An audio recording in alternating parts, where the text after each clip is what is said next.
Welcome to episode 79 of the MTB podcast, presented and hosted by Worldwide Cyclery. My name is Jeff, and I'm joined by... My name is Jared, Jared Bierman. Handsome co-host. Jared Bierman. That's not his last name, but that is his Instagram name. Yes. We're going to tell you about all sorts of various mountain bike related things and some maybe not mountain bike related things that we just think are funny and want to talk about because it's funny and that's fun.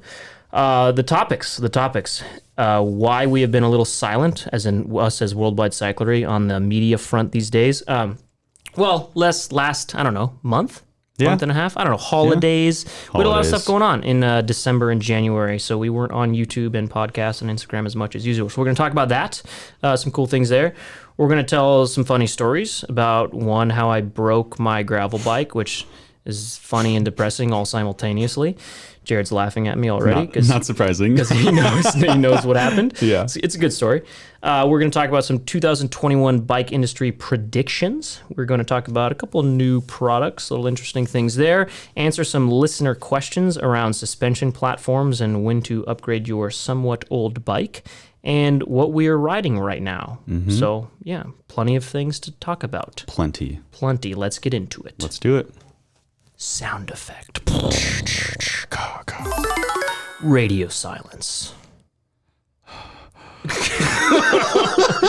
We have been a little bit quiet on media since, December, and mostly that's because we have been very busy. We moved, so where most of all the Worldwide Cyclery content is filmed and recorded is predominantly in our California location. We have a location in Nevada and Pennsylvania as well, but California location is where this is being recorded and where all the YouTube videos get done for the most part.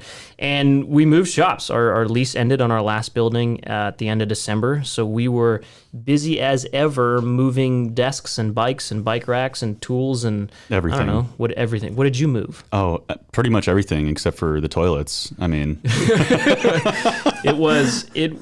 a hassle. I mean, I think everyone's moved and it's a challenge, let alone a challenge of moving a whole building of people's stuff and bikes. So yeah, we weren't on the media front as much, but the new store is basically 98% of the way done now, and it's pretty rad. Do you like it, Jared? I love it. Yeah, it's massive improvement. Everything from the front door.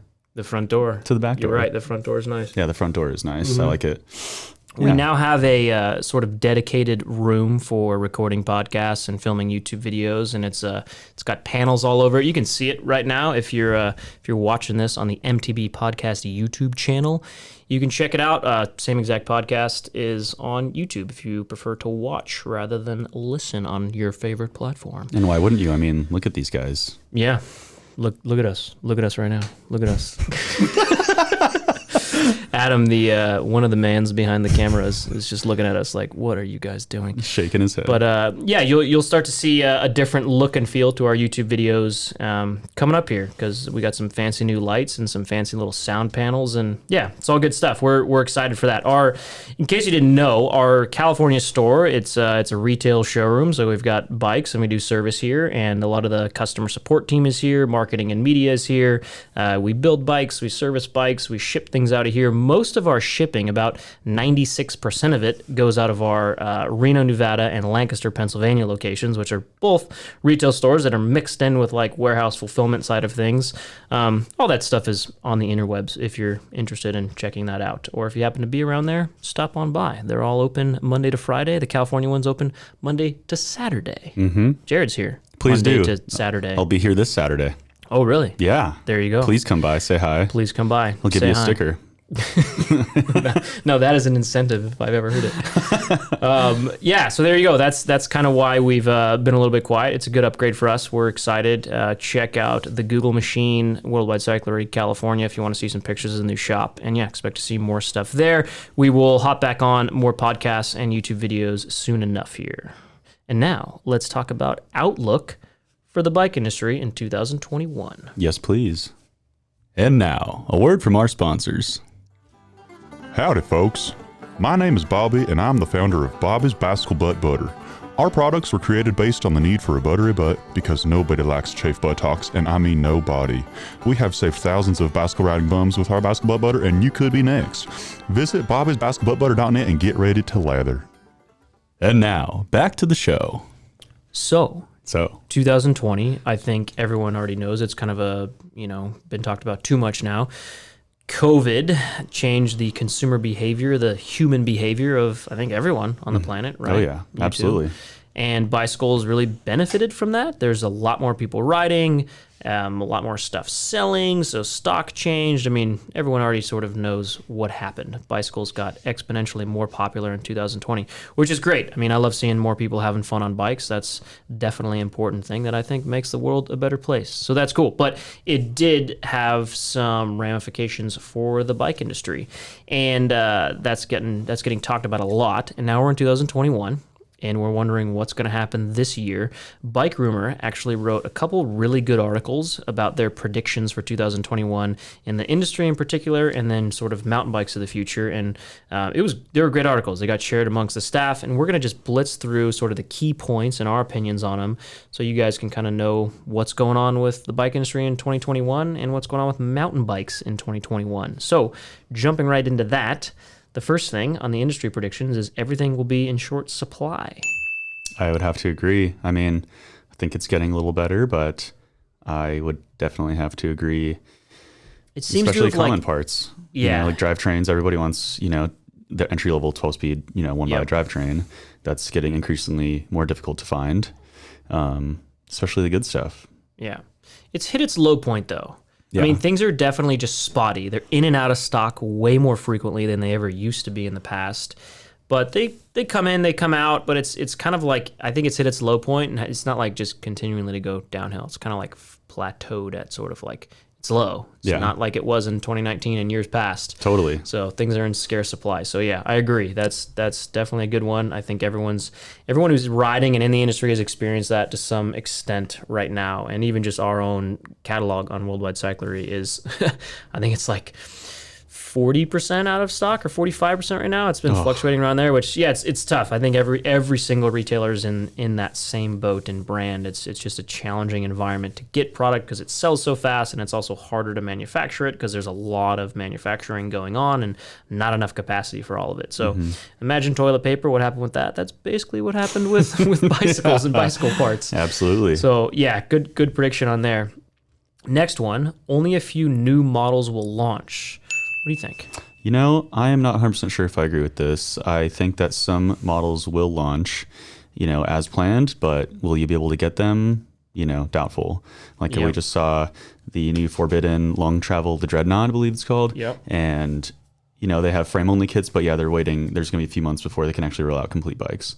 So stuff like that, they are launching new models, but complete bikes. Yeah, I think a lot of these bikes and frames are being engineered and planned typically like 3+ years before they actually are seen by the public eye. Yeah. So, yeah, I think, I don't know, that is a tough one. I think maybe people will launch stuff and then there'll just be like limited availability on different build kits and things like that. So, yeah, it'll be interesting. I don't know if anyone's going to not launch a bike they were planning on launching, and they were probably planning on launching something in 2021 way before 2020, right? So I don't know. We'll see. I mean, yes, no, situational, big brands, small brands, everyone's in a different situation there, but it's probably a good prediction. Next up, we might not see new brands launch either. So the theory there is that it's just so hard to be a startup mountain bike brand, as whether you're making frames or parts or anything. Yeah, that makes sense. For sure could see that.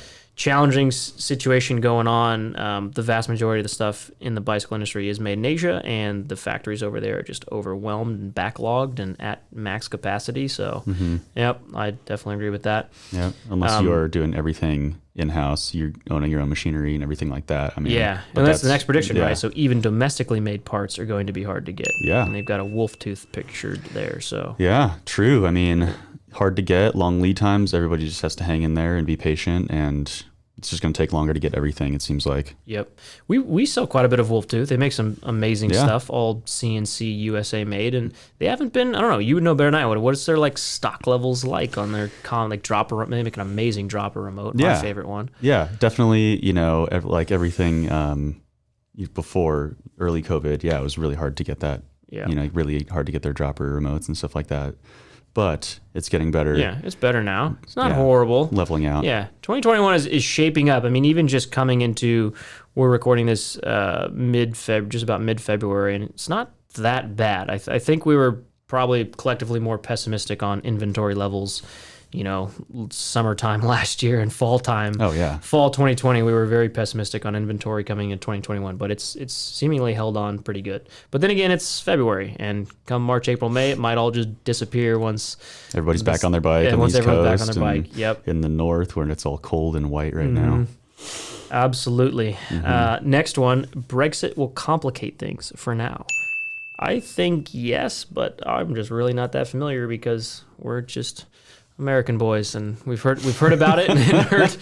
I don't know. Have you heard much about it? Yeah, I heard the story with Brooks, how they're even having a hard time selling saddles within the UK because they have an Italian distributor, and it's created this whole mess where, from what it sounds like, they basically have to ship stuff to Italy to get it back. Oh, yeah, it sounds like a whole mess. So I could only imagine if that's just Brooks, how manufacturers like frame manufacturers and bike companies in the UK. I can only imagine the kind of headaches that they're dealing with right now. Yeah, basically everyone in UK, Europe, all that area are going to have trouble.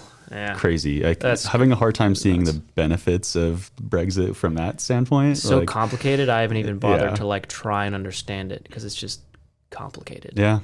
Yeah, I guess it's hard for us to say, but yeah, if anyone who's extremely familiar with it wants to educate on us, let us know. Maybe we'll have you as a guest star on the podcast. Please do. That would be cool because I'd like to learn more about that and how it's affecting the bike industry in Europe. Yeah, me too. Cool. Let's jump to the mountain bike predictions, the most important ones, fluctuating build specs. So what that means is, when a bike comes out and it's like, yeah, this is the build spec we offer at this price, and it has this derailleur and this dropper post and this seat, those always typically have an asterisk, and it says subject to change because, they might not be able to source a certain thing, but they kind of never do. Yeah. Historically, right. Obviously. But now they will. Yeah. That's subject to change. They will utilize that little clause now because absolutely. Yeah, they spec it with a certain set of wheels, and then they can only get 50 pairs of those wheels, and then boom, they got to change the set of wheels and change the price. So I don't know. We saw Transition do that pretty early. They had some supply chain problems, and now everyone's doing it. Yeah. Every bike brand is having issues just getting what they originally wanted to spec the bike with. Yeah. See that with a couple of Revel bikes. Saw one in the back yesterday. Had the Crank Brothers synthesis wheels, and typically those only come with the i9 Enduro S. So there's one example right there. Just spec fluctuations right there. Yeah, product supply. It all ties back to that, which is making it a challenge. Yeah. Next prediction: more tubeless bikes on the showroom floor. So that's, I don't know. We live in such the high-end mountain bike world specifically that everything's been tubeless. I don't know. So it's hard to say. I mean, at one point, there was no tubes. There was no tubes. It was insane. I remember my girlfriend's boss, his daughter's bike, they needed a tube for it, and it was a 24-inch bike, and I was like, oh, I'll fix it for you. They own a cafe. So I was like, oh, I'll fix the bike for you in exchange for some cold brew. And we brought the bike in, and we couldn't find a mechanic was like, our mechanic was like, hey, we can't get a tube. I'm like, what do you mean you can't get a 24-inch? You can't. What? And no, every bicycle industry distributor was out. I couldn't even buy one at retail. I looked at Walmart, Amazon. I mean, I scoured the internet for 30 minutes. I couldn't find it. Ridiculous. And since when are all these people getting all these flats? I think there's just more people. You gotta be right. So this was in June, right? So that was kind of people were really riding bikes more often, and Peak it was crazy. Summer, everybody's going out to get a new bike. Yeah, gyms are all shut down. Yeah, taking their old bikes that they haven't ridden in 3 years, and they're like, well, I guess can't go to Disney World this year, so I'm just gonna ride bikes with my kids. Yeah. I don't know. So I mean, but it seems like it's changed. The tubes seem. I don't have a total good finger on the pulse when it comes to tubes because. Yeah. We live in the world of tubeless sealant more so, which that's in stock. Yeah. Stands no tubes, orange seal. But it wasn't. Yeah, you're right. It did sell out for a while there. We actually brought on Petey's, which is a rad, that's a brand by Steve Pete, the former famous downhill racer. And we just brought that brand on for tubeless sealant and rim tape and valve stems. I like that stuff. I like that they mix humor into that brand. Yeah. Did you read the product descriptions? I have not. So they have rim tape. It's called Petey's Rim Job.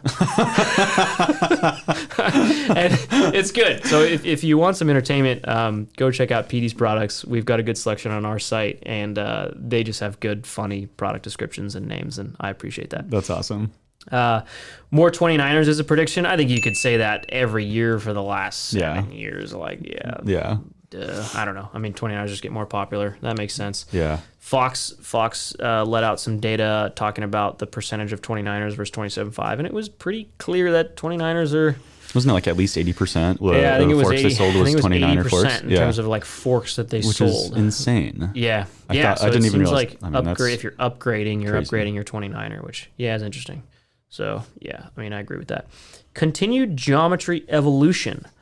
I kind of disagree. What do you think? I think there's going to be some minor things like kind of like how Pink Bike poked fun at how we kind of make these little marginal gains every couple years. Like, we change our degrees by half a degree, and then they came out with the Grim Donut. And that was funny. I think everyone's probably seen that. Yeah, but they found the limit, right? Yep. Like how slack and how steep can the seat 2 be and how long can this be? I think they realized like, okay, this is the extreme of the scenario.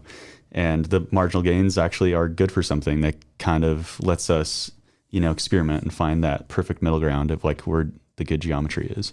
Yeah, I agree. I do think brands will always be playing with geometry, but I think as of recent, it seems like brands have started to realize that there is a limit for the majority of riders versus the minority of riders. And what I mean by that is, you look at pros, right? Like elite level mountain bike riders that really ride their bikes at a completely different speed than I would say the other 97% of average weekend warrior mountain bikers.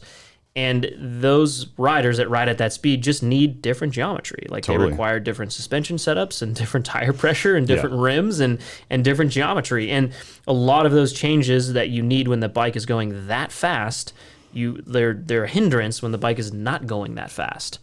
So I think that brands are starting to realize that more, and they're realizing like, oh, hey, if 97% of the people that buy this bike are not elite level pros, maybe we shouldn't engineer the geometry for elite level pros for the production bike for the general public. I don't know. That's my take on it. I think brands are starting to like rein it back in because they might have like, okay, we found the limit, and just the weekend warrior doesn't need a 63-degree head angle on his trail bike. It's not going to help him. I would say probably some more entry level models we're gonna see some more geometry changes, like some more updated geometry on just your basic entry level bikes. The trickle down concept, exactly. So like that kind of like that perfect balance geo is going to start trickling down to bikes below $2,000, $1,000. Exactly. Yeah, that's a good point. Yeah, that'll be cool. Rise of the high pivot. So if you're not familiar with that gets into the whole world of really nerdy suspension stuff. But high pivot suspension designs have been around for a long time. They're starting to sort of make a comeback or just become more apparent. Totally. And it's changing the chain line of the bike, routing the chain over the high pivot to prevent chain suck. It was something that was more popular, I think, Canfield on their Jedi, right? Their downhill bike. It was more popular in the downhill world because that's where chain growth really matters more on an 8-inch travel bike. And it's starting to trickle down to trail bikes, and people are realizing some advantages. I don't know. I agree. I think more brands will do it, but I don't know if there'll be any significant difference. I'm still of the verdict that we're pretty close to perfection in terms of mountain bikes, and that things like the high pivot, are they better? Yes. Are they significantly better? Not in my opinion. And will most people notice it? Probably not. Will a few people notice it? Sure. Right. You think you'd notice it? I think I would. Yeah? Yeah, I think tough guy. Even like I snapped my chain the other day and I had to ride home without a chain, and I could instantly notice the difference like of the suspension without the chain. Yeah, you're right. And that's true. I think which bike are you talking right now? The 115. Okay. SB115. SB115. Yeah. 115 mil travel, 29er trail bike. Yeah. And even that, you notice a difference, you think? Yeah. With no chain? Yeah. Yeah. Yeah. Yeah. I mean, for everyone out there listening, if you want to see for yourself, just take your chain off. Just pop your quick link off at the top of a downhill and ride the same downhill you've always ridden with no chain. And you will notice your suspension does behave differently. And that's kind of the concept of the high pivot, is to get the suspension to perform as if the chain wasn't on the bike. Yeah. And yeah, I think it's pretty sweet. I mean, definitely, it's pretty cool not having any other noise aside from the, Yeah, I mean, the silence part is cool. Yeah, that is true. But it was, it is what it is. But yeah, I thought it was pretty cool noticing that. Yeah. Give it a try. Yeah. Listeners. Let us know how it goes. Yeah, actually, if anyone does that, please tell us if you notice a difference. I'm really curious. Next up, more room for accessories. This is referring to basically like water bottle style, mounts on various different places, like the top tube and the upper part of the down tube. Yeah, I totally agree. I see like more specialized bikes. SWAT. Yeah, exactly. I see more brands doing that sort of thing. They're picturing what is that? Is that a pivot, Ripmo? or I think that's an Ibis Ripley right there at the top with the bag on there. See that those has all like the time. bag in the front triangle. Yeah, even the Revel popular. Ranger that I'm riding has got mounting for that up towards the top of the down tube, which is cool. Yeah, I agree. I mean, I think brands are totally gonna. The Scout Transition Scout has that. A lot of brands are doing that. So I think it's a huge opportunity to integrate things that people are already going to be carrying. Integrate that into the bike. Yeah, in just a fancier way than wrapping a Velcro strap around your frame. Yeah, totally. 100%. Yep, I agree. More flat mount brakes for MTB.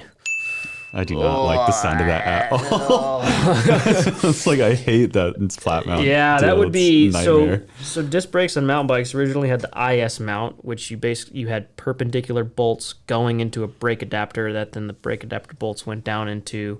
They kind of changed that for post mount, and then flat mounts really becoming popular. Did it start on road or did it start on gravel? Flat mount, probably both, I'd say. Yeah. When road bikes started getting disc brakes, and it's kind of probably around the same time gravel did too, I'd say. And now people are starting to put it on mountain bikes, which I don't know. I mean, I do get that there's some advantages to it. Is there disadvantages to it? The length of the bolts, the complexity of the adapters. It's like an adapter for your adapter. It's hard to tell if it's going to do any good in terms of adding complexity. I don't know. What kind of benefit do you see in that? Shoot, man. I don't know. I mean, if everyone just immediately switched to it, like every single brand, every single brake company tomorrow, then maybe there would be a benefit, because it's like it is more snug. Like the picture they show, you can fit the brake caliper in that triangle between the chainstay and the seat stay, as opposed to on top of the chainstay, on top of the seat stay. So I don't know. I guess it depends on the rotor size, though, right? Yeah, I know, because people on mountain bikes change rotor sizes so much more, whereas like road and gravel, it's much more common to just run the size rotor that the bike was designed for. But mountain bikes, people are like, I ride it more on downhill, even though it's a trail bike, so I want a bigger rotor. So like adapters play a way bigger role in the mountain bike scene. So I don't know. It's tough. It could be right. Oh God, I don't know. Hope not. Yeah, complexity of I don't mountain like bikes. that. The bolts and all that deal. It's just it's just another complicated thing to learn. There's like no real standard, right, for flat anything mount ever.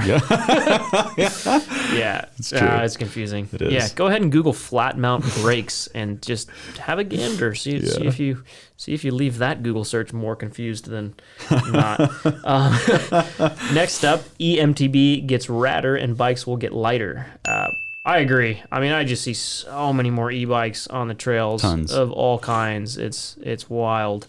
So more than regular bikes, it seems like. These, like, if you go at least around here, So Yeah. we're riding predominantly in SoCal, just a bit northwest of LA, and I mean, there's probably times I go out and I see more e-bikes than normal non-e-bikes. like Sycamore, Chesbro, like I just get these guys flying past me constantly. Yep. Yeah, even like I'll be hiking sometimes and someone just like blitz past me on an uphill. Like, what the heck? And then it's like, oh yeah, he's on a Levo. He's just flying. And he's, Classic. I Scare the agree. crap out of Yeah, I mean, I don't know. E-bikes are still, for whatever reason, controversial. I mean, I'm a fan of the fact that it's just getting more people on bikes and they're enjoying it. And they're just fun to ride. And like, we ride bikes for fun. Mm-hmm. Don't get mad at people if they want to ride an electric one, but people probably just got mad at me for saying that, you know?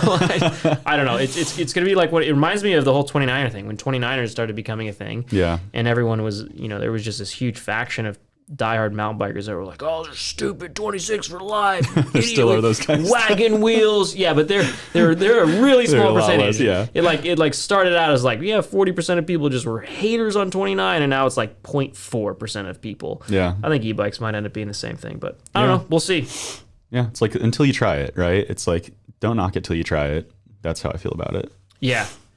Yeah, I agree. Yeah, I totally agree. That's what I tell people. And at the same time, it's like it's just bikes. Like some are electric, some are not. Some are for roads, some are for just ride a bike and have fun. Exactly. Don't get heated about it. Exactly. So, but yeah, as far as that prediction goes, I agree. I mean, you're already seeing that in the last 12 months.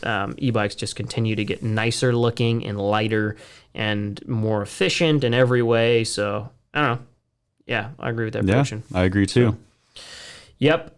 There you go. There is your 2021 bike industry and mountain bike predictions. And now I'm going to tell a fancy little story after this sound effect. If you're trying to get fit, stay lean, and be amazing on the bike, ride harder, and have a six-pack of steel, come on down to Scotty's Squats and Squirts. It's a new gym in South Bend, Oregon. We're also offering online courses on scottysquatsandsquirts.gov. Get fit, ride harder, and be amazing. And now, back to the show. Story time. Story time. So we decided to tell some more personal stories on this podcast. Ones that in particular maybe include bicycles, because that's, I mean, basically any stories we have usually do. So my story is how I broke my gravel frame, my carbon Salsa Cutthroat gravel bike. Your frame. The frame. Oh, I didn't hear about this. I broke the frame. And your story is, don't give it away. Just give the snippet of it. What's your story? It just has to do with the cleanse. Okay. Okay. So my story. Back on the week of January 11th, so we acquired a mountain bike apparel brand called Kettle Mountain about, I don't know, a year and a half ago, and we've been working on all the new product designs and we're launching sort of all the new styles this spring, which I'm super excited about. I got the final prototype of the new shorts that we designed, and they're epic, and I was like, I'm going to have a hell of a week testing these shorts. So I'm going to wear the same pair of shorts with no underwear the whole week, and I'm going to do a lot of stuff. So on Tuesday, I ran 6.5 miles. On Wednesday, I ran 3 miles. On Friday, I hiked 3.5 miles. Saturday, I rode 10.5 miles to the beach. Then I swam a half mile in the open water at Sycamore Cove Beach against the current, like a baffling moron, but it was fun, and I couldn't even feel my arms. And then I rode 10.5 miles home. While I was about to go in for my ocean swim, it's kind of a windy day. I'd ridden my Salsa Cutthroat. It's supposed to be like an adventure bike. They created it for like the Tour Divide, right? Mm-hmm. It's like they call it a drop bar mountain bike. I don't know. It's pretty rad. Salsa makes a lot of really unique, like very focused adventure bikes. Very cool. The Cutthroat is the one I have, and it's supposed to have drop bars, but I put flat bars on it and a dropper post because I'm a mountain biker and I cannot ride drop bars. Sorry. I love that thing. Super fun for little rides like that. And so as I'm getting ready to go for my swim, I lean my bike up, left crank on a rock, and I'm taking my shirt off, getting ready for the swim. Gust of wind blows, bike blows over, and the top tube just smashes on a rock. Oh, you should go see. Yeah, just full on broke the frame. Oh. Like it was as if you just took a hammer to the top tube. No. I rode it home. I rode it 10.5 miles home, and I'm still riding it. I got another 30 miles on it since, and it's fine. It's definitely broken. It definitely should be replaced, but it's the top tube, which doesn't take that much stress. So I'm just going for it. I'm just hoping, crossing my fingers it's going to be okay, and I think it's okay. I probably should get it repaired. I probably should replace it. I do not recommend anyone ever ride a broken carbon bike, but they're expensive, and I just feel like kind of an idiot, you know? Huck and pray. Yeah. That's what you're doing right now. I mean, everyone's probably like, I don't know, lifted your bike out of your truck and scratched something, you know, or maybe your bike just accidentally fell over. It's like when you have a brand new helmet and you knock it off the table. Yeah, so I full on broke my frame. I was like 4 feet away from it. The wind just blew it over, hit a rock. That is unreal. Yeah, boulder, hopefully.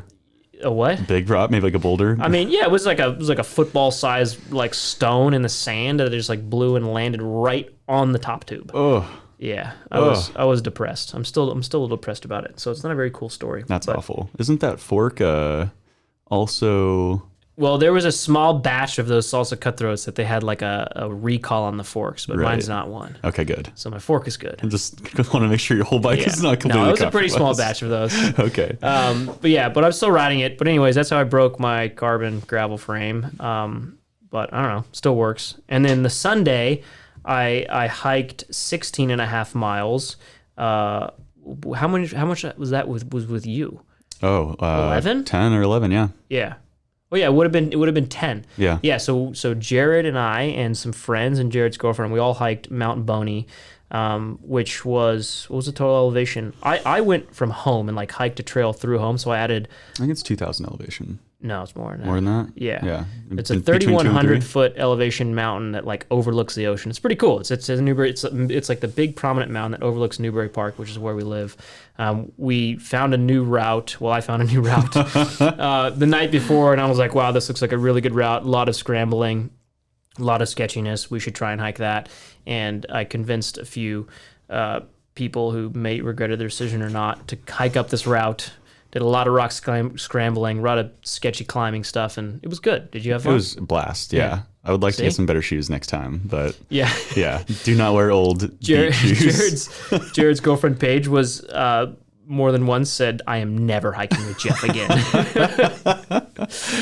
But I kept reassuring her that once we were all back at the car and it was all fine, she was going to be really glad she hiked that mountain. And you were right. Yeah, see, and then so moral she story was very glad she did it. She was glad she did it. She's Yeah, it very was proud cool. of herself. People pushed themselves. There was a lot of out of your comfort zone. It was fun. We ran into two ladies on the mountain as we were hiking up. We heard someone just go, "Hello," and they were lost for sure. They were lost, and I yelled back. I said, "Hey, I got your Grubhub order!" and then I heard some laughter, and I was like, "Okay, so they're not too in danger, but they were totally lost." And it was so steep, and there was so much like rock scrambling that they were afraid to go up further because they couldn't go back down. So then we helped them out, and they hung out with us, and we took them all the way to the top and did some more cool rock jumping, and it was a good time. So it was an eventful week. I had a great time. Other than the whole week was phenomenal. Other than the fact that I broke my gravel bike. I broke the top tube. Ridiculous. Ridiculous. And how'd the shorts hold up? Was that... Dude, the shorts were amazing. Yeah, I wore the shorts 7 days in a row. No undies. Never washed them. Swam in the ocean in them. They're amazing. Like, just wait. Well, can't wait to March, April, ladies and gentlemen, you're going to see some amazing shorts from Kettle Mountain. Oof. And I can tell you all about how I wore them with no underwear, doing a lot of activities. So that was my story. So we were talking about, we were going to tell stories. That was a story I wanted to tell. I want to tell you about my January 11th week and that event, the eventful week I had. And then Jared came back with another story he wanted to tell. So go ahead, Jared. Well, another story of disaster.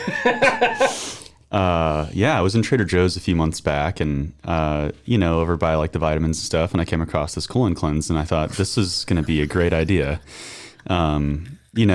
Just why not, right? Like new year, new me. I'm going to try this out and I'll be clean as a whistle and I'm going to be drinking juice after this. And like all the people you see in commercials. Well, one night, I think it was about a week ago, I decided to try it. Give it a go. Within 10 minutes, I found myself in the bathroom. Explosive diarrhea. Explosive. Wait, okay, so you did this at nighttime? That was maybe the first mistake, but I didn't. I also didn't want to take it before I came into work, and I didn't want to have to take the day off because that was the alternative.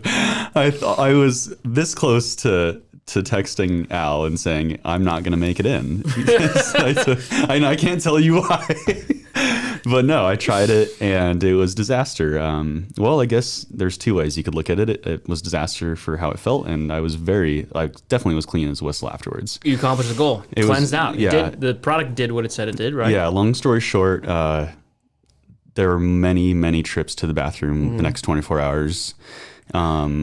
And I'll probably put that back in the cabinet and not touch it for quite a while. Well, there you go. You're listening to the Mountain Bike Podcast by Worldwide Cyclery, and you probably didn't think you were going to hear that, but that's the Worldwide Cyclery way. So, and if you're looking for an effective colon cleanse, Trader Joe's has a really good one. Yeah. Over by the vitamins. We were not paid for that advertisement, by the way. All right, let's take a quick break. And by break, I mean cool sound effect. And then we'll jump into some new products and then listener questions. And Jared and I are going to do the sound effects. Ready? 1, 2.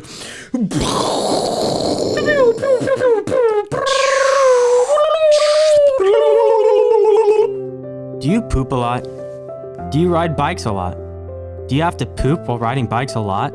If you answered yes to 2 of these questions, then JRAS reusable toilet paper is for you. Our state-of-the-art steel wool-infused toilet paper will leave you feeling clean and refreshed. Stock up now at jrasreusabletoiletpaper.org. And now, back to the show. New products. New products. New products. New products. There is not a ton of exciting stuff to talk about because everyone in the mountain bike industry doesn't really release new products in the off season. But something that is still relatively new, which is pretty rad, is the SRAM Access new rocker paddle. So for context, SRAM Access, it's a controller, they call it, not a shifter. It's their electronic mountain bike drivetrain.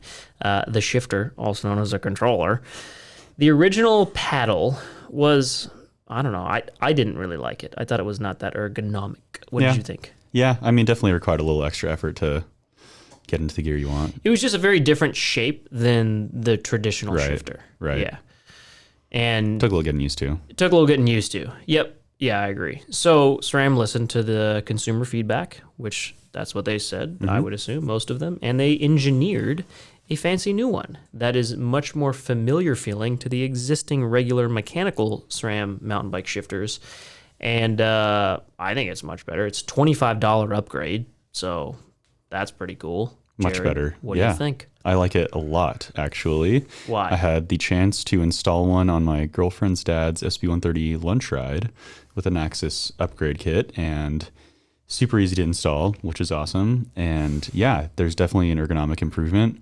There's that little wing that comes off to the right-hand side, and it just gives you a really nice place to put your thumb like you would with a regular shifter. Yep.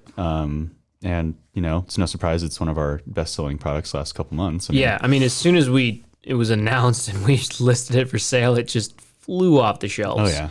So clearly, like, a lot of people wanted a different shaped paddle for that Access shifter. Totally. So yeah, I'm going to be interested to see if they come out with something similar for the Axis Reverb. Although I don't think, that's right. Yeah, you know, I don't know if people are complaining so much about that. Yeah, that one's not, because that's a single button. It's not like there's an up and down. So that one works pretty good, actually. It is what it is, yeah. But I like that one too. Yep. But yeah, overall, I think it's a huge improvement. I really like it, and it's just, super nice and easy to shift gears on it now. Yeah, that's cool. Yeah, I mean, I guess the moral story there is it was just cool to see SRAM listen to all the consumer feedback on their premium electronic mountain bike drivetrain controller and engineer a new paddle that just worked really good and worked better. And obviously a lot of people wanted it because they sold like crazy as soon as they came out. So I don't know. I respect SRAM for doing that, especially because if you have one, it's only a $25 upgrade, which is pretty cool. So there you go. That's that. That's something that's still relatively new and interesting and exciting if you've got an Access controller. The other cool thing, I guess I don't honestly know how new this is, but it's new to us, Bird Spokes, B-E-R-D. And we're not going to go too deep into this because this is some hardcore bike nerdage. And to be honest, the #1 bike nerd in Worldwide Cyclery is Mr. Liam Woods. And he is super occupied with various other work-related things right now. Just that's what's going on. So he'll be on next podcast episode. But to touch on Bird Spokes, B-E-R-D, they are, what are they? Well, let me tell you, Bird Spokes, they basically look like a string that is a spoke. Yeah, and it's like they a are flexible canvas string looking bendy spoke. Yes. How that makes sense, I don't know. They are made from an advanced polymer called ultra-high molecular weight polyethylene. And it has 12 times the strength to weight ratio of steel, and it floats on water.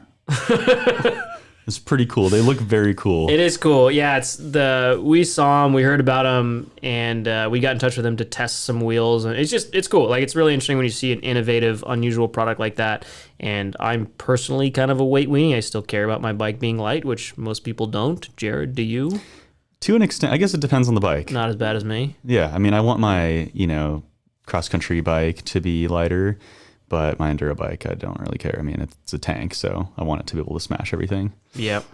And hold up to it. But I'm very interested to try these spokes. I can't wait. It looks like there's definitely some improvements over traditional steel spoke. Yeah. There's Yeah, that definitely, makes sense. some pros and cons, but yeah, super cool looking. Can't wait Yeah. to try them out. So we will have all ridden them by next podcast episode, and we will go more in depth on sort of what these crazy things are, and we'll probably put them on the YouTube channel just because they're crazy and wild and interesting. But we need Liam for all of this because he is the ultra bike nerd that's going to have way more details on things like spoke tension and how you lace them and all that sort of stuff. So stay tuned for the next podcast episode to hear more about bird spokes, which should be pretty cool. Let's just jump right into listener questions. What do you think? We actually have couple really good ones. So one of them is about suspension platforms, and one of them is about when to upgrade a somewhat old bike. These are really lengthy questions, so we're going to kind of shorten them up a little bit. But thank you for everyone who sends in questions. We will try and get to the best ones and always answer them in the podcast. You're always welcome to email questions to podcast@worldwidecyclery.com. You can also just hit the MTB podcast website and just drop a question in there as well. So, audience questions. The first one, basically, the question is around, it says, I know, Jeff and Liam are riding Revels. I'm curious what you guys think about the descending capabilities on both the Rail and the Rascal. So the Rail is Revel Bikes 27.5, what is it, 165 mil travel in the rear, right? 170 in the front. 27.5-inch wheels. And then the Rascal is the 130 in the back, 140 in the front, 29-inch wheeled bikes. And the gentleman says he's coming from a YT Jeffsy. He's curious. He wishes Revel had a 150 mil travel 29er. We all do. I'm sure they're working on that. Revel's a fairly new brand. They're out of Carbondale, Colorado. It's a brand we took on not too long ago, basically right after they launched, and they're making some really good bikes. And where this question kind of goes is, he was curious about, comparing it to the YT Jeffsy and about the CBF suspension design. So CBF, which is the Canfield Balance Formula, it's the patented suspension platform that Revel Bikes uses. And he's kind of curious on how well it works descending, and then also how it might compare to something like the YT Jeffsy. So it's, there's a lot to unpack in that question because it does get super nerdy. So Adam and I actually went to Revel in, when was that, Adam? August 2019? Yeah, almost a couple years ago. Yeah, August 2019, I think we went there, and we went to Yeti, we went to Revel, and then we went to SRAM's Colorado Springs location, all in like the course of 4 days. A really cool trip. But while we were there, we filmed a video with Chris Canfield himself, which is the main engineer at Canfield Brothers. So Chris Canfield was the main dude who engineered CBF. He was actually at the Revel Bikes headquarters while we were there in Carbondale, and we made a whole video all about the suspension platform. So if you really want to nerd out on suspension platforms, check out that video. Just put in Revel Bikes CBF into YouTube and you'll find it. Suspension platforms, I don't know, it's an interesting thing. I feel like I do get a lot of questions, friends, and just, people hit me up and ask me about that. And it's, because Yeti has a really unique suspension platform. Everyone kind of does. Some people have more than another. And I think, I kind of put them into two buckets. You have sort of those patented ones like Dave Weagle's and CBF. Dave Weagle, the DW Link, has various different designs that are licensed to various different brands, which is why Ibis uses a DW Link. So does Da Vinci, so does Pivot, and so does Evil. Evil's is the Delta system. Salsa? You're right. Yeah. Salsa Bikes uses DW. Yeah, so there's those patented systems, and there's those sort of what are known in the industry as more of like off-the-shelf systems, sort of like open, unpatented styles. Most brands use the open off-the-shelf sort of designs. Some use the patented ones. Is there a significant difference? Ooh, it's a very tough question because it does kind of depend on who you are, how much travel the bike has, and really how perceptive you are of that suspension platform when you're on it. And then there's like a million other variables, like your tires, your wheels, your actual fork and rear shock, and how you tuned them. So I don't know. I mean, Jared, you talk to a lot more general mountain bikers than I do. Like, what do you think? What's like of all the people you talk to on a daily basis on the phone, through emails, in our retail store, like what do you feel like when in terms if you were to give like a ballpark of like, the most people I talk to who are mountain bikers, do you think they're super perceptive to like actually if they were somehow blindfolded could tell a difference between a patented suspension platform and not, and a Delta versus a Ibis DW version versus a CBF? Could they? Yeah, I mean, that's a really good question.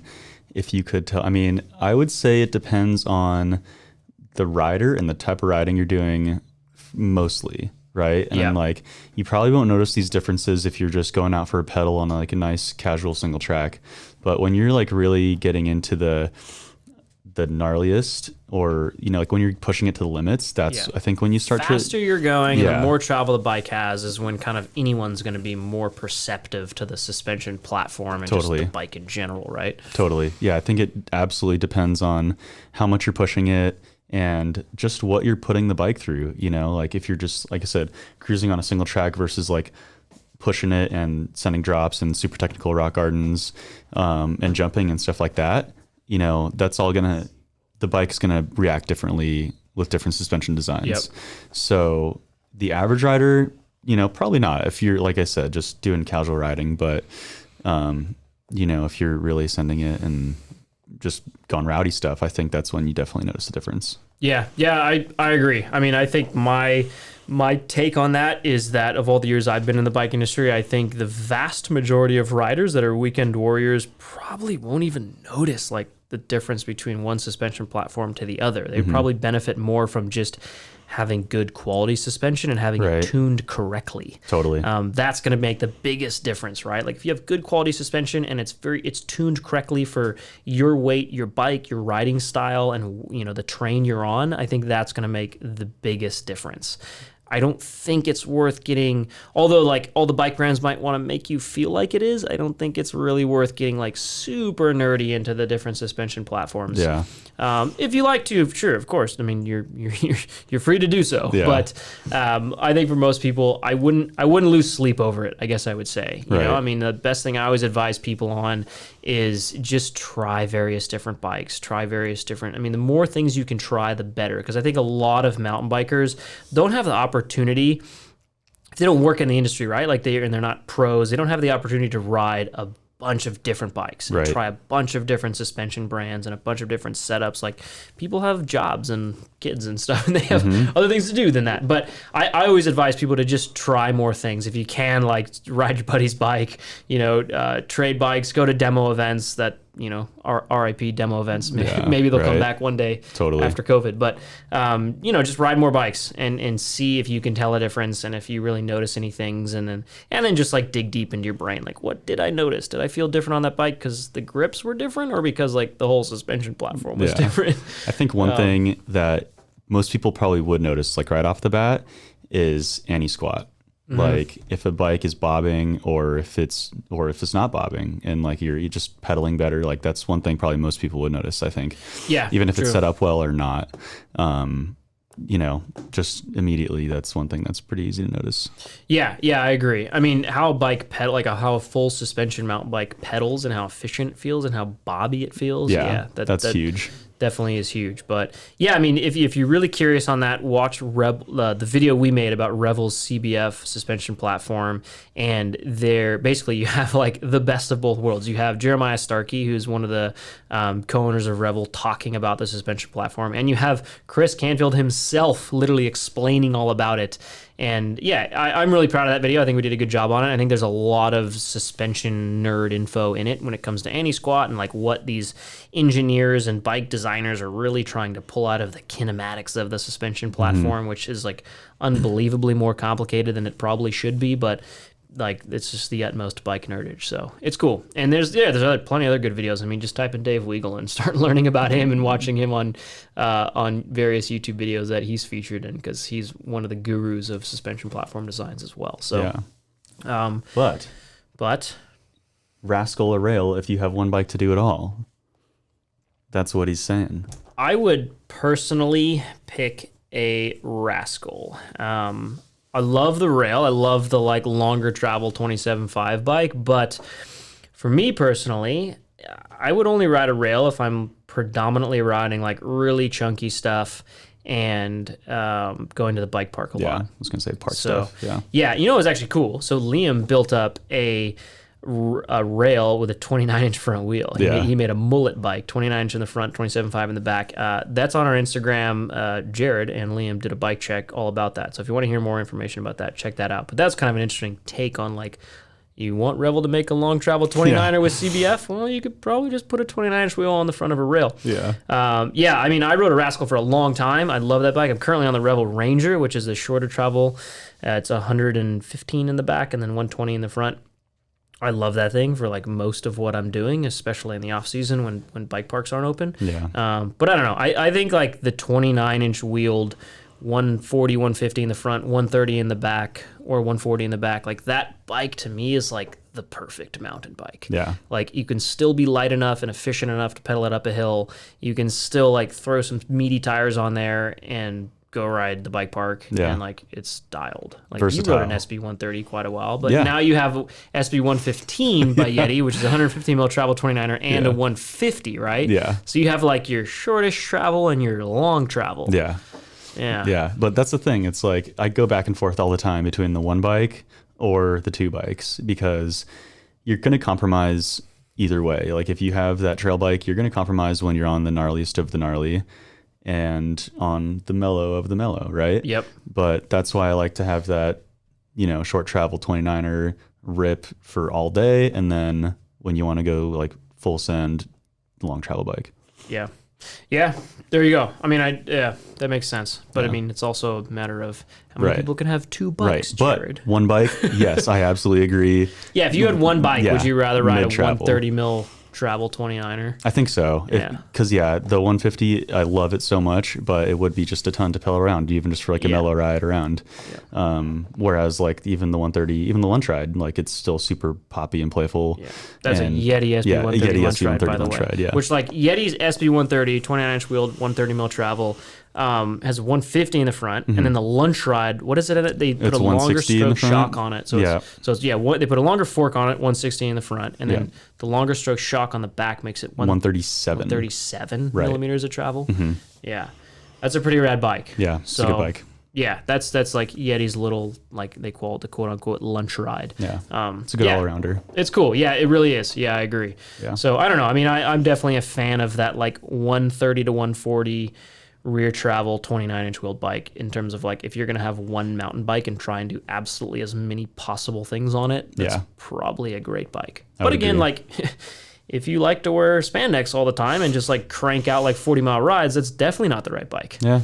Unless you know? have like a super, well, that's the thing, like when wheel and tire setup can be huge, right? Like you could be running recons Yeah. and you probably could still do that 30, 40-mile ride. And, True. but Yeah. if you got an ASA guy and, DHR2, like, I mean, you'll be slogging around all day. Yeah, true. So It's huge. Yeah. I don't know if we made this answer any more. Like, I don't know if we helped here. I We just know. made people more confused. I know.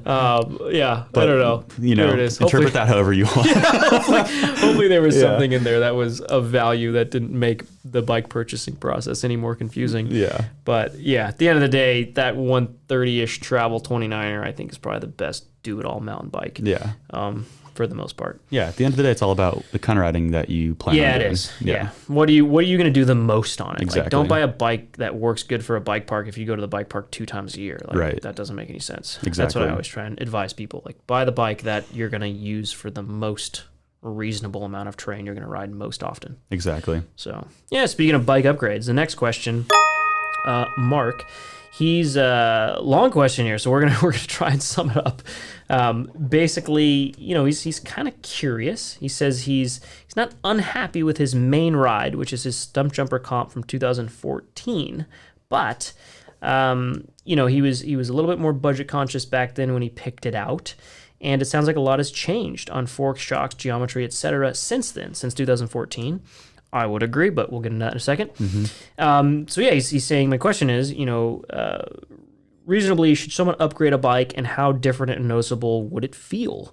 In various other options. And then he also kind of touches on how it's, there's a big shortage in bikes in general that are available. And, we talked about that earlier, and that's true. So it's hard to like demo and test ride a bunch of various different cool bikes. So it is tough. So, okay, I'll start on this one.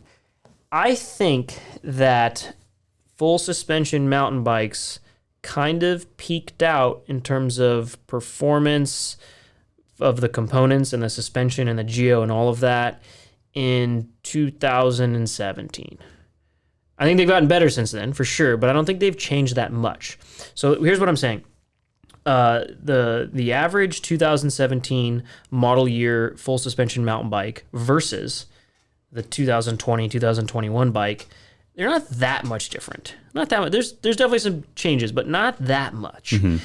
When you go back 2014 to 2017, there's some like pretty major changes. Yeah. You know, some like seriously valuable components and things like 1x12 and reliable dropper posts and, you know, better geo. Like there's been some significant changes from 2014 to 2017. That's kind of like the last big revolutionary years in terms of mountain bike, you know, geo and component and performance changes. So yeah, I mean, that's my thought on it. What do you agree? Disagree? What do you think? Yeah, I mean, I think there's been some changes, right, like in geo and in component wise, but you're right, it's more of a refinement, probably. And you're right, when you look back at a bike from 2014, 2014, or when I'm on the phone with somebody and you're like, yeah, I got a 2014, and I'm like, okay, probably have a lot you need to upgrade to get to modern standard, which is a bummer for people. You know, people with high-end bikes spent a good amount of money back then on their bike, and they're like, well, it hasn't been that long. And I'm like, well, it's a long time in the mountain bike world. So you're going to have to overhaul your drivetrain and, you know, your suspension and your dropper posts, everything. Yeah, internally routed dropper posts. Your wheel standards. You have non-boost and non-boost. It's like boost hubs, when you get to that hubs. point, it's a nightmare. Yeah. And then, it's pretty tough to continuously upgrade a 2014 bike. Yeah. Where it would probably make more sense to just kind of keep it as is, keep it as a backup bike. I don't know. Or sell it and upgrade it. Get something upgraded. Sell it, get something that, you know, is still a solid bike that you can upgrade in the future. But yeah, definitely if I was at that point, I would consider a new bike, you know, base level, entry level, high quality new bike. Yeah. Yeah. So, I mean, I think the advice there is like, if you have a 2014 bike, I think it's time to like start test riding some 2020, 2021 bikes and you'll notice a significant difference in performance across the board and reliability, geometry, all sorts of changes. If you have a 2017 or 2018 bike, if you're not like dying to just get the latest and greatest, then like just ride it out or upgrade it. And you could upgrade it fine because you've probably got the latest standards. Not that many quote unquote standards, which is a ridiculous word to say in the bike industry because you can't call it a standard if it changes every other year, but they do. They as in the bike industry people, I don't know. I guess we're part of that problem now. But if you have a 2017, 2018 bike, you can probably just like continuously upgrade that thing and you're dialed. Yeah. You know, whereas if you have a 2014, I would advise, like, if you're really itching to get something new and different, try out a new 2020 model bike, and you'll probably see for yourself it's pretty significantly different. If you're on a 2017, 2018 bike and you ride a 2020 bike, you'll probably be like, I don't know, it seems the same. Yeah, pretty similar. So it hasn't changed too much. Yeah. So hopefully that helps some of you ladies and gentlemen out there that are itching to buy a new bike. But also, word of advice, please be patient. Yeah, please. The bike industry is at a total shortage right now of bikes because of, you know, just consumer behavior change throughout the pandemic and more people riding bikes and all of that. So just be patient with the retailers and the brands that you're trying to purchase with because they're all in the same boat. They wish they had inventory. I promise you. They're not just telling you stuff's out of stock because they want to be mean. They wish it was because then they could sell something and then buy dinner, you know? So, so just be patient. The bike industry is in a bit of a challenging situation right now, as well as a lot of other businesses, because the world is in a weird place. 100%. So that's that. I think that's it. I think last we should just quickly touch on what we're riding, which we already talked about. I'm riding my gravel bike with a broken top tube. I'm wearing the new Kettle Mountain Virtue shorts, which will be released in March, and they're amazing. I've tested them thoroughly. I told you earlier. And I'm almost riding my Revel Ranger. I absolutely love that bike. It's just super fun, you know, bike that I ride locally that I really enjoy, and that's what I've been riding the most of lately. And you're on the Yeti SB 115. Yes. And I've been riding my 115 a lot. Well, we got a little bit of rain here in Southern California, if you can believe it or not. So I've been trying to ride like every single trail in my book because I love riding them when they're tacky. So I've been out to Rocky Peak a couple times on the SB 150, riding all over here on the 115, riding Suicide here and there. Suicide's the name of a trail. Yes. By the way. The Suicide Trail. We didn't name it that. It was just named that probably before we were born. Just an FYI. Maybe it's an a confusing thing to say. We that. say it so knowingly that it's a trail, but other people don't know that that's a trail, and that's a bit of a Suicide ridiculous Trail. Word, so, yeah, Suicide Trail. Just been riding all over, honestly. Like I said, trying to ride every single trail that I know and love because I like riding them when they're tacky. It's amazing. Yeah. Doesn't get better. Yeah, it doesn't happen very often in SoCal because we just don't get enough rain. That's an issue, but that's part of life here. A lot of dust. Well, that's about it. Thank you all very much. If you've made it this far, Jared and I genuinely love you, and we would love to send you fan mail for listening this long. Sand mail, you mean? Sand mail, yes. Fan mail. Was it you that said Yes. sand mail? Yeah, we had a YouTube video, and Jared said send us sand mail rather than fan mail. I think someone might actually send us sand. We haven't gotten it yet, but I'm waiting for it. Yeah. There's been a lot of comments like, what's the address? I'll send you sand. So on that YouTube video. Oh my gosh. That video, by the way, was it was like the top sort of off the bike upgrades, the best things to make your riding experience better. We covered a lot of stuff. So I don't know, hit the YouTube channel if you want to learn about it. Thank you very much for listening. Don't forget to send us your questions if you want us to answer them.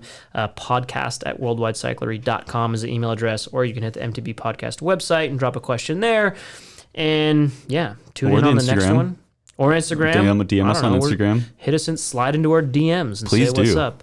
At Worldwide Cyclery. Yeah, we're on the internet. If you've made it this far, you've got to know this. And at MTB Podcast. We still do have that Instagram account too. We do. There you go. Thank you all for listening. See you guys next one. Thank you very much. Bye. Bye-bye. Bye. Bye. Bye. Bye. Bye.